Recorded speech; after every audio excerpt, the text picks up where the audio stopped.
Bom dia, meus irmãos, graça e paz. Está dando início à nossa IBD de hoje. Então eu te convido a estar com a gente, convidando seus contatos, seus amigos, para poderem adorar o Senhor com a gente e participar do estudo de hoje. Já temos gente com a gente aqui, ainda não consegui identificar, minha mãe está ali, tem mais alguém ali também, a Rosa está com a gente. Vamos cantar uma canção?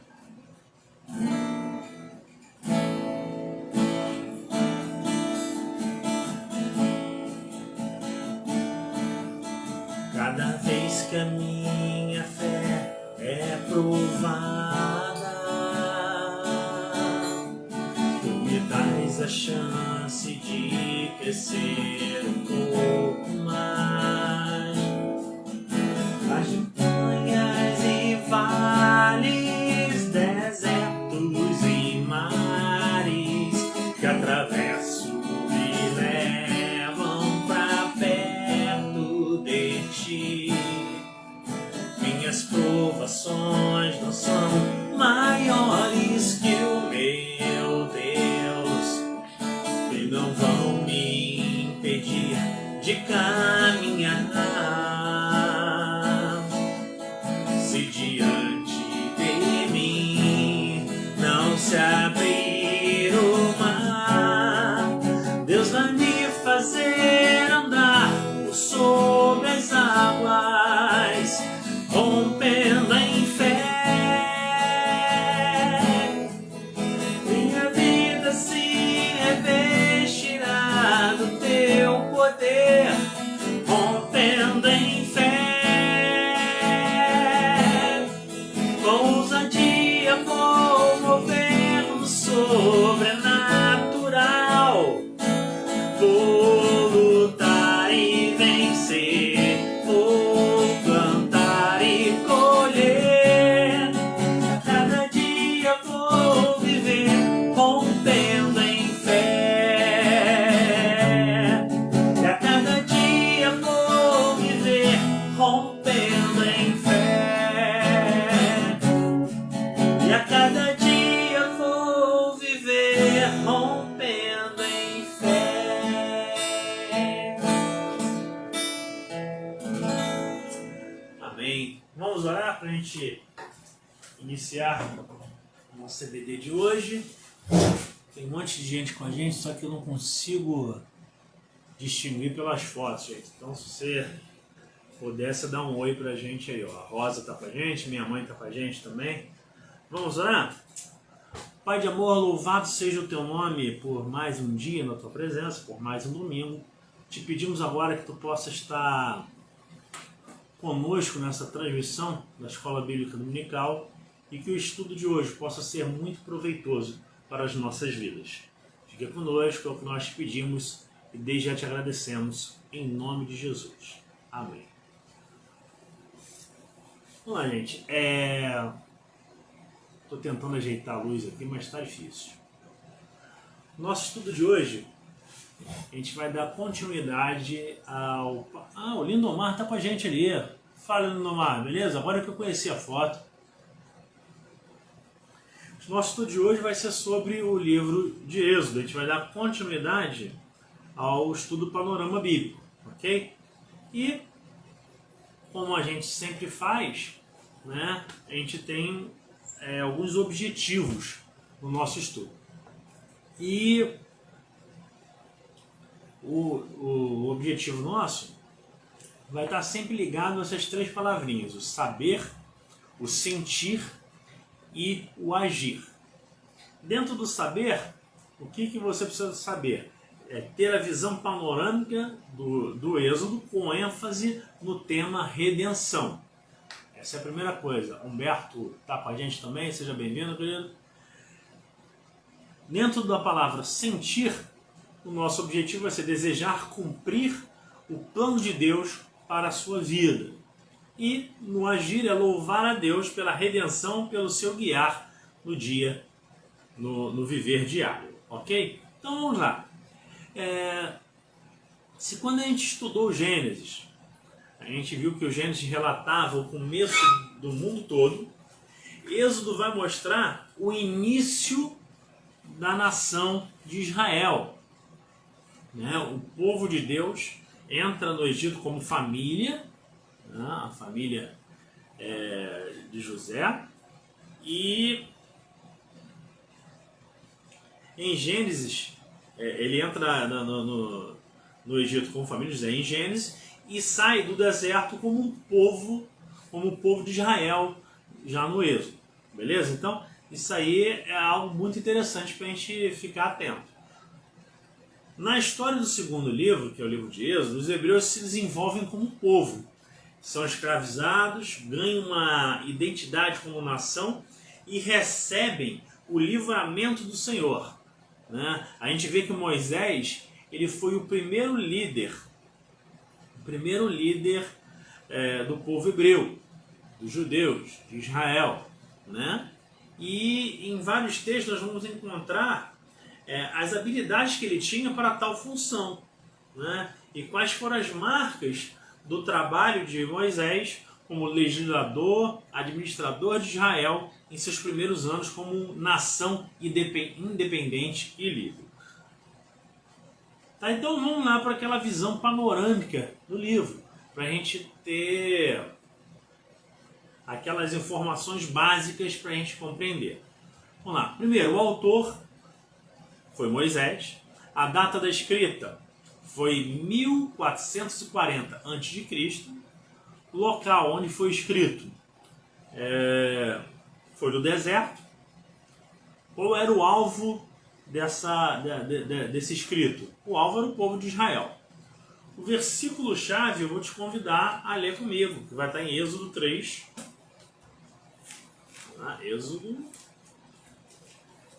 Êxodo 3, verso de número 24.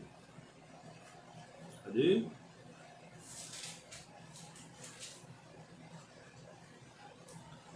Legal que eu fiz a anotação errada, né?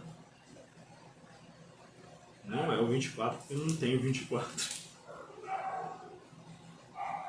Cadê?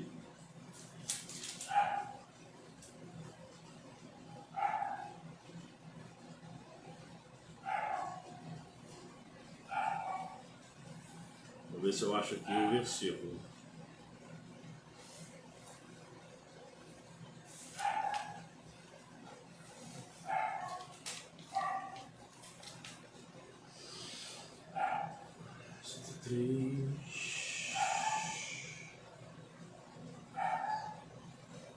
Êxodo 3, vamos ler o Êxodo 3,14. Disse Deus a Moisés: eu sou o que sou. Disse mais: assim dirás aos filhos de Israel: eu sou, me enviou para vós outros. Disse ainda Deus, Moisés: assim dirás aos filhos de Israel: o Senhor, Deus de vossos pais, Deus de Abraão, de Isaque e o Deus de Jacó, me enviou a vós outros, e este meu nome eternamente será lembrado de geração em geração. Então a gente vê aqui esse texto mostrando Deus como o redentor do povo, aquele que salvaria o povo. E a palavra-chave vai ser salvação. Ok? Então vamos lá. Aí a gente vai encontrar um esboço geral do livro. E esse esboço geral vai estar mostrando para a gente, de uma forma bem ampla, o que o livro mostra para nós. Tá? Vamos lá. De Êxodo 1, do capítulo 1 ao capítulo 12, verso 36, a gente vai estar encontrando a preparação desse povo. A preparação desse povo para a viagem. A viagem é essa que ia começar a trabalhar o povo para se tornar uma nação de verdade. Né? A preparação para a viagem até a terra prometida. Beleza?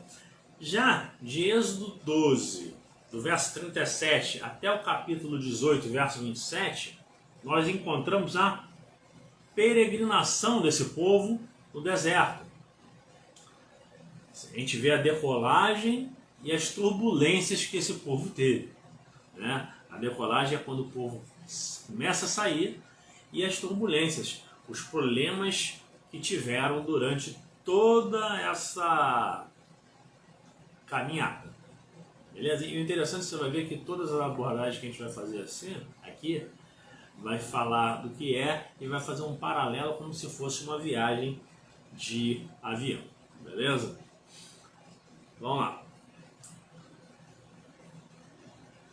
De Gênesis 19 a Gênesis 23, a gente vê a legislação, a gente vê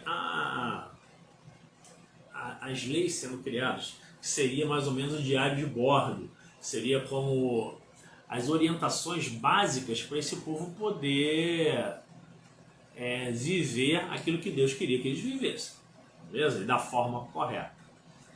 Gênesis 24, a gente vai estar encontrando a aprovação de Deus para esse povo, né? A comunicação do piloto, ó, vai ser assim, tá? De Gênesis 25 a Gênesis 31, nós encontramos uma construção, que seria a primeira escalada. De Gênesis 32 a Gênesis 34, a gente vê uma reprovação de Deus para esse povo, né? Seria uma correção do roteiro de viagem. E de Gênesis 34 a Gênesis 40, a gente vê uma construção nova, uma segunda escala. Beleza, gente? Então vamos lá, vamos seguir. O que seria Gênesis, Êxodo, não Gênesis, Êxodo, que a gente está estudando Êxodo hoje, Êxodo em uma sentença. Êxodo em uma sentença. Se a gente fosse resumir toda a história de Êxodo numa sentença, a gente falaria isso daqui, ó. Deus redime Israel, Deus redime os israelitas da escravidão, leva para uma nova vida, mostrando a sua vontade e fazendo-se presente no meio deles pelo tabernáculo, né? Então, se a gente fosse resumir, seria isso daí. Beleza? Então vamos lá. Ponto 2, a gente vai estar vendo a vida de Moisés, que foi o grande líder, o primeiro grande líder de Israel. Então vamos lá. Deus tem propósitos para a nossa vida. Isso aí é fato. E a gente vai tomar como exemplo a vida de Moisés, que foi preparado durante 80 anos e agiu por 40 anos. Agora imagina, aí a gente pode trazer abrir um parênteses para os nossos jovens, nossos adolescentes, as nossas crianças, que muitas vezes falam que não gostam de estudar, não gostam de se preparar. Moisés, ele foi preparado durante 80 anos, não foram 4, não foram 9 anos, foram 80 anos. E ele agiu por 40. Então, o preparo é algo fundamental para que ele pudesse, durante 40 anos, conduzir aquele povo, que se você conhece um pouquinho da história, você vê como que o povo era complicado. Ele precisou estudar, se preparar o dobro, né? 80 anos. Beleza? Então vamos lá. A vida de Moisés. De Êxodo 2, do 5 ao 6, a gente vai ver logo o início, né, que Moisés ele foi salvo pela filha de Faraó numa época que ele deveria ter morrido, né? Tinha um decreto do Faraó da época e todas as crianças do sexo masculino israelitas deveriam ser mortos pelas parteiras. Então, Moisés foi poupado e, uma estratégia de Deus, sua mãe o colocou num cestinho, botou no rio esse que ia aonde a filha de Faraó tomava banho, e ele foi pego por essa filha e foi criado por ela, né? Algo muito interessante, porque foi criado por ela, mas quem amamentou, quem fez tudo foi a própria mãe. A mãe cuidou até uma idade, depois desmamou, voltou para a filha de Faraó e foi criado por ela, foi instruído. Então é algo interessante para a gente prestar atenção. Tia Juremar está com a gente também, seja bem-vinda, tia. Vamos lá, Êxodo 2, de 7 a 10, a gente vê uma outra etapa da vida de Moisés. Ele foi educado em duas culturas, por isso ele podia entender bem os hebreus e os egípcios. Ele foi criado por sua mãe, que o amamentou e tal, e foi criado pela filha de Faraó, que deu a cultura egípcia a ele. Então isso é algo que foi fundamental para que Deus... Na verdade, Deus já estava preparando Moisés aqui para, no futuro, ele poder ser o libertador do seu povo. Tá? E Êxodo 3:1, a gente vê que Moisés fez um estágio no deserto cuidando de ovelhas. Ovelhas do seu povo. Meu pai está com a gente também. Seja bem-vindo, pai. Depois, a gente vê que ele cuidaria do povo de Deus no deserto. Então, esse aí é o resumão do preparo de Moisés para esses 40 anos de ação. Vamos ver alguns destaques que a gente encontra no livro do Êxodo. O primeiro destaque é que Êxodo é um diário de viagem. A viagem do povo judeu do Egito até a Terra Prometida. Talvez a peregrinação no deserto tenha sido a maior viagem coletiva de todos os tempos. Imagina aquela quantidade de pessoas. Eu tinha esses dados anotados, não achei agora, mas eu sei que era muita gente. E você podia imaginar quantos Boeing ou Airbus, são os maiores aviões que a gente tem, seriam necessários para carregar tanta gente. Quantas viagens seriam necessárias? Já pensou nisso? Eles andaram 40 anos no deserto. E nesses 40 anos não faltou nada para eles. Eles ouviram a lei de Deus e foram guiados e protegidos por Deus durante todo o tempo. Esse é o primeiro destaque que a gente encontra. E Êxodo para hoje, a gente poderia falar o seguinte: Deus usou o deserto para transformar o povo. Aí eu lanço uma pergunta para você.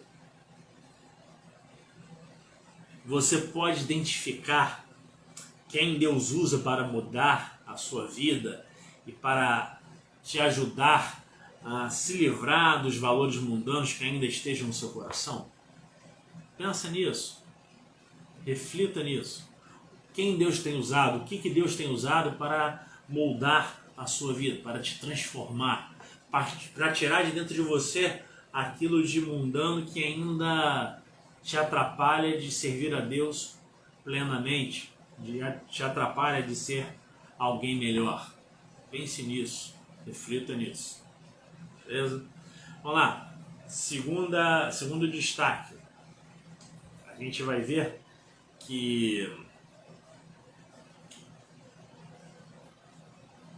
no livro de Êxodo nós vamos encontrar vários estilos literários. Vai ter uma variedade de estilos. O livro vai começar com uma narrativa histórica. Aí, quando atravessa o Mar Vermelho, a gente vê Miriam cantando um hino. Então a gente já vê a música ali. E no deserto Deus institui leis. Então Deus ali estabelece um código penal.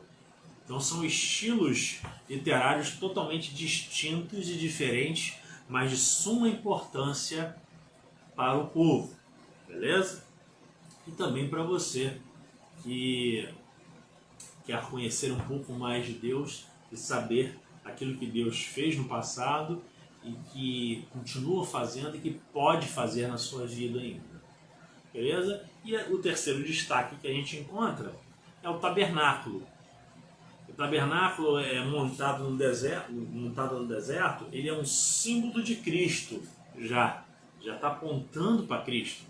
A tenda ali, aquela tenda, com todos os seus significados, com todas as suas dimensões, ela indicava a presença de Deus no meio do seu povo. Cristo Emanuel, Deus conosco. Tá? Então, esse é o terceiro destaque que a gente vai estar encontrando aqui. E, em seguida, a gente pode perceber algumas curiosidades do livro de Êxodo. Eu separei para nós aqui, dentro do estudo, né? Dentro que esse nosso material aqui, ó, essa revista mostra para nós, 6 curiosidades. Vamos lá, primeira curiosidade: Faraó não é um nome, mas sim um título. E seria como se fosse um rei. Na verdade, era um rei, só que tinha um nome específico de Faraó. Era o título dinástico que tinha o soberano no Egito. No Egito, a monarquia tinha o título de Faraó e o seu nome. Por exemplo, o provável meio-irmão de Moisés se chamava Tutmés. Né? Nos primeiros capítulos do livro vão aparecer pelo menos 5 faraós. 5 faraós diferentes. Provavelmente Tutmés também a gente conhece como Ramsés. Ok? Outra curiosidade: cada uma das 10 pragas foi um desafio a um deus do panteão egípcio. Né? Então, o Egito, como a gente sabe, era um povo politeísta. Era um povo que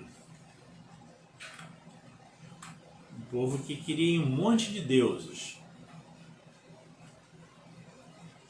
E cada deus desse, ele foi envergonhado, foi desmascarado por Deus em cada uma das pragas. Né? O Eterno desmascarou o poder daqueles deuses para mostrar sua soberania e o seu poder. A mensagem das 10 pragas foram bem claras. Né? O Deus de Israel é todo poderoso. Então a gente enxerga isso aqui, essa mensagem é bem clara para nós. Seguindo, vamos lá. Terceira. Em hebraico, o título do livro é Estes são os nomes, que são as primeiras palavras do livro. Na verdade, se você for pegar todo o Pentateuco, você vai estar encontrando isso. Que o título dos livros vão estar sempre sendo ligados às primeiras palavras do livro. Beleza? Quarta curiosidade: Israel poderia ter chegado mais rápido ao seu destino. Você já pensou? Por que precisou ficar 40 anos girando ali? Com certeza tinha um caminho mais rápido. Se você pegar o mapa, você vai ver que era uma linha reta. Mas esse caminho, ele passava pela terra dos filisteus. Mas Deus tinha propósitos específicos para o povo dele. E esse propósito foi durante 40 anos sendo ensinado ao povo no meio do deserto. Né? Foram 40 anos de preparação para que esse povo realmente se tornasse uma nação. Beleza? Vamos lá. Quinta curiosidade: o Egito tinha atingido o status de potência mundial naquela época. O Egito ele era dividido em Baixo Egito e Alto Egito. Apesar de seu poderio, né, passou por muitas lutas e divisões internas. No tempo do Êxodo, havia vários povos escravos de vários povos naquela terra. Né? O povo era politeísta e cria na vida após a morte. Por isso, você vê a construção das pirâmides e dos templos mortuários. Né? Então isso aqui é algo interessante. você vê, é tão interessante que mesmo todo aquele poder bélico que eles tinham, todo o poder de influência que eles tinham, eles não tinham, eles não tiveram a condição de lutar contra o nosso Deus. Porque o Deus ele mostrou que ele é todo poderoso e que ninguém podia contra ele. Beleza? E a sexta curiosidade é a festa da Páscoa, que foi um momento didático que ilustrou e explicou aos israelitas como que Deus os libertaria da escravidão. Cada ato e cada alimento era um memorial da obra do Senhor no meio do seu povo. Então, se você pegar ali e começar a ler o capítulo, quando ele está explicando a Páscoa, você vê que cada momento tinha o seu significado e a sua importância, para que esse povo entendesse que Deus era soberano e que Deus estava libertando o povo. Não era Moisés que estava libertando. Moisés era apenas o instrumento, mas sim Deus. Ok? Vamos lá? Doutrinas. Quais são as doutrinas que a gente encontra no livro de Êxodo? A primeira doutrina é que Êxodo é o livro do Redentor. O Senhor é apresentado nesse livro como aquele que liberta da escravidão por meio do seu poder. Né? Então Deus ele mostra ali, se apresenta como Redentor, como aquele que liberta, como aquele que salva. Beleza? Segunda doutrina, Deus é provedor. Depois da libertação do povo, o Senhor prover por sua graça e por sua bondade alimento, água e habitação para o povo que tinha o coração ainda voltado àquela vida vida antiga no Egito. Então a gente vê o Deus como provedor. Imagina, você andando no deserto, você não precisava comprar, você não precisava plantar, não precisava fazer nada disso, porque Deus dava a comida. A própria roupa, a roupa não se desgastava. Imagina, 40 anos andando no deserto e você com a mesma roupa, a roupa inteirinha, né? sem rasgar, sem nada. Então, Deus mostrou o seu poder ali como provedor para o povo. Terceira doutrina, o Senhor se interessa em relacionar-se com seu povo. Êxodo também pode ser considerado o livro da aliança de Deus com o povo. Deus se preocupou em dar a Israel instruções minuciosas sobre a sua vontade e como o seu povo deveria cumpri-lo. Deus fez tudo de forma correta, tudo de forma certinha, de forma didática, para o povo perceber como era importante para ele, como que Deus se importava com o povo. Deus queria um relacionamento íntimo com o povo. Então, para isso ele estabelece as leis e como cumprir essas leis. Isso é muito interessante. E o mais interessante é você ver como que o povo conseguia descumprir tudo. E a quarta doutrina que a gente encontra é Jeová é Deus presente.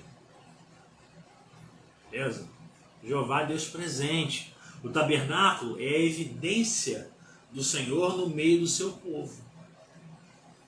Quando Deus manda construir o tabernáculo com todas as suas divisões, com todas as suas medidas, com todos os seus significados, o que Deus está fazendo? Deus manda construir aquilo para se colocar no meio do arraial do povo, meio do centro, para que de cada ponto, norte, sul, leste, oeste, o povo pudesse olhar para o centro e ver que Deus estava no centro de Israel, no centro do seu povo. E isso é algo para você pensar, para você refletir. Deus tem estado no centro da sua vida? É a mesma coisa que Ele quer. Assim como Ele estava presente com o tabernáculo, Ele mostrando o povo, hoje Ele quer estar no centro da sua vida. Você precisa deixar o Senhor no centro da sua vida. né? Literalmente a palavra tabernáculo significa o quê? Morada. No meio do deserto, Israel estava seguro, por quê? Porque o Senhor estava ali com ele, habitando entre o seu povo. Né? No Novo Testamento a gente encontra o ensino de que Deus se faz presente entre nós por meio de Jesus. Então, no Novo Testamento, Jesus ele vem para quê? Para estar presente no meio de nós. Ele morre, ressuscita por nós, para que nós pudéssemos ter essa redenção da mesma forma. Não mais precisando matar um cordeiro, nada disso. Porque o cordeiro pascual, que era o Senhor, ele se entrega por nós e se faz redenção por nós. Beleza? E, para a gente finalizar por hoje, a gente vai estar vendo Êxodo e o Novo Testamento. O que é interessante você perceber? Jesus ele não veio revogar a lei, como ele mesmo vai afirmar em Mateus 5,17. Jesus não veio acabar com a lei. Pelo contrário, ele ampliou e aplicou a lei à vida nova da nova aliança. Né? Vamos ver isso com os 10 mandamentos que parecem refletidos nos ensinos de Jesus? Vamos lá, o primeiro mandamento de Êxodo 20, tá? Em Êxodo 23, 20, verso número 3. Não terás outros deuses diante de mim. Jesus ele não acabou com isso, pelo contrário. Mateus 4,10 vai mostrar: ao Senhor teu Deus adorarás e só a Ele darás culto. Tá vendo? Ele não cancelou nada. O segundo mandamento, Êxodo 20, verso número 4. Não furtarás, não farás para ti imagem de escultura, nem semelhança alguma do que há em cima dos céus, nem debaixo da terra, nem nas águas debaixo da terra. Lucas 16,13 fala: ninguém pode servir a dois senhores. Deus está falando aqui da idolatria. E Jesus fala assim, ó, aquilo ali está valendo. Ninguém pode servir a dois senhores, você tem que servir apenas a Deus. Não, o terceiro mandamento: não tomarás o nome do Senhor teu Deus em vão. Gênesis 20, versos número 7. Mateus 5,34, Jesus fala: de modo algum jurareis, nem pelo céu, por ser o trono de Deus. Quarto mandamento: lembra-te do dia de sábado para santificar-se. Êxodo 20, verso 8. Em Marcos 2, 27 e 28. O sábado foi estabelecido por causa do homem, e não o homem por causa do sábado. De sorte que o Filho do Homem é Senhor também do sábado. Lá, o Êxodo 20, verso 12. O quinto mandamento: honra teu pai e tua mãe. Mateus 10, 34 fala: quem ama seu pai ou sua mãe mais do que a mim, não é digno de mim. Você vê, ele está falando da importância Jesus fala da importância de honrar o pai e a mãe, mas você também precisa honrar a Deus. Você precisa amar a Deus. Isso não quer dizer que você não vai deixar de amar os seus pais, mas Deus precisa ser a primazia na sua vida. Sexto mandamento, Êxodo 20, verso 13. Não matarás. Mateus 5, 22. Aquele que sem motivo se irar contra seu irmão estará sujeito a julgamento. Jesus amplia, não fala apenas de matar, mas fala de você se irar sem motivo. Olha que coisa interessante. Vamos lá, o sétimo mandamento: não adulterarás. Êxodo 20, 14. Mateus 5, 28, Jesus amplia isso.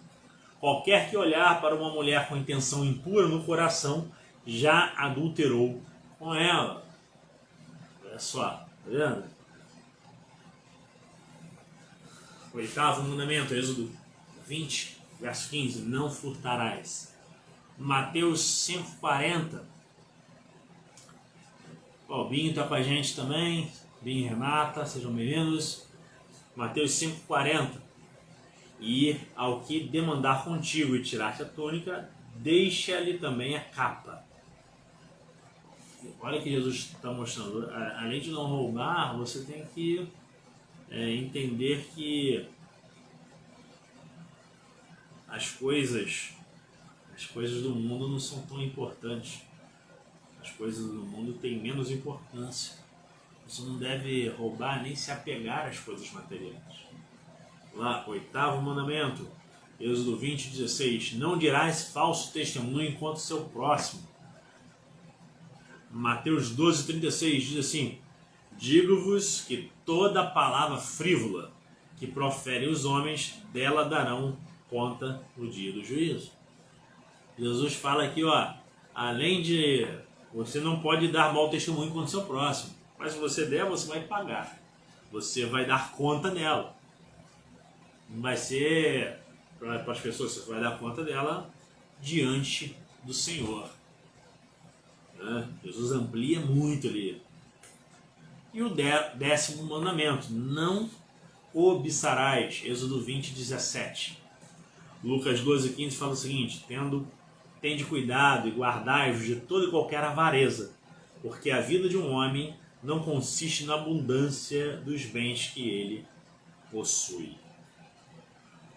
Jesus ele é bem claro, mostrando para nós que aquilo que deve ser de mais importante para a nossa vida não é o bem material, mas o bem espiritual, aquilo que você tem dentro de você, aquilo que o Senhor proporciona à sua vida. Isso que você deve cultivar, isso que você deve priorizar, estar no centro da vontade do Senhor.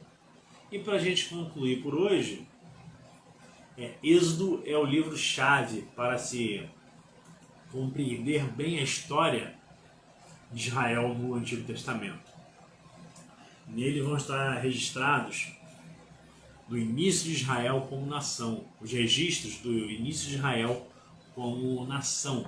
Não apenas instruções políticas, mas também aliança religiosa ali presente. A parte legal do livro também é muito importante, já que os livros que vêm depois vão desenvolver aquilo que geralmente está em Êxodo. Então, o que eu sugiro para você? Leia o livro de Êxodo com tais verdades em mente, para que você possa compreender melhor aquilo que Deus trata conosco em Gênesis, em Êxodo. Ok? Vamos orar para a gente finalizar por hoje? Pai de amor, nós te agradecemos por esse momento de estudo da Tua Palavra. Pedimos, Senhor, que Tu possa vir de encontro a cada um de nós, que Tu possa estar tratando com cada um de nós, fazendo com que nós possamos compreender o Seu plano de redenção para o povo de Israel e também para as nossas vidas. Cuida de nós, continua a nos tratar, é o que nós te pedimos e desde já te agradecemos. Em nome de Jesus. Amém. Fique com Deus, queridos, e até mais tarde no nosso culto presencial e online também, nosso culto da família. E no próximo domingo a gente vai estar tendo nossa continuidade. A gente vai estar estudando o 3º livro do Pentateuco. Ok? Forte abraço a todos e até mais tarde, se assim Deus nos permitir. Forte abraço.